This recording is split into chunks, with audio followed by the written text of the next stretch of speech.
Kolkata night রাইডার্সের অনুশীলনে এবার দেখা গেল এক নতুন চমক। দলে যোগ দিয়েছেন এক আগুনে পেসার, যার গতিতে ইতিমধ্যেই মুগ্ধ কোচিং স্টাফ। প্রথম দিনেই নিজের পারফরমেন্স দিয়ে সবার নজর কেড়ে নিয়েছেন তিনি। কোচের মুখে হাসি, টিমে বাড়ছে আত্মবিশ্বাস, আর প্রতিপক্ষদের জন্য বাড়ছে সতর্কতা।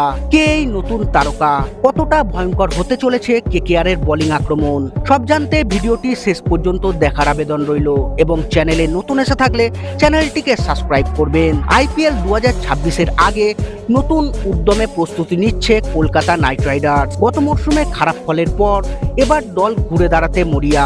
নতুন হেড কোচ হিসেবে দায়িত্ব নিয়েছেন অভিষেক নায়ার, যিনি দলকে আবার সাফল্যর পথে ফেরাতে চান। অনুশীলনে প্রথম দিনেই নজর কেড়েছেন জিম্বাবুয়ের পেসার ব্লেসিং মুজারাবানি। তাকে দলে অন্তর্ভুক্ত হওয়াকে লুকোনো আশীর্বাদ বলে মন্তব্য করেছেন কোচ নায়ার। মুস্তাফিজুর রহমানের পরিবর্তে দলে আসা এই লম্বা পেসারকে নিয়ে দলে বাড়তি আত্মবিশ্বাস তৈরি হয়েছে।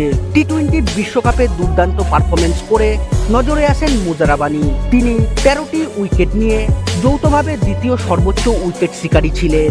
অস্ট্রেলিয়ার বিরুদ্ধে 17 রানের 4টি উইকেট নিয়ে ম্যাচ জেতানো স্পেলও ছিল তার ঝুলিতে। যদিও এতদিন আইপিএল খেলার সুযোগ পাননি, এবার কেকেআরের জার্সিতে নিজেকে প্রমাণ করার সুযোগ পেতে চলেছেন। অন্যদিকে কেকেআর প্রথমে মুস্তাফিজুর রহমানকে দলে নিলেও পরে তাকে ছেড়ে দিতে হয়। সেই জায়গাতেই মুজারাবানিকে নেওয়া হয়েছে কম দামে। পাকিস্তান সুপার লিগ ছেড়ে তিনি আইপিএলে খেলতে আসায় দলও উপকৃত হয়েছে।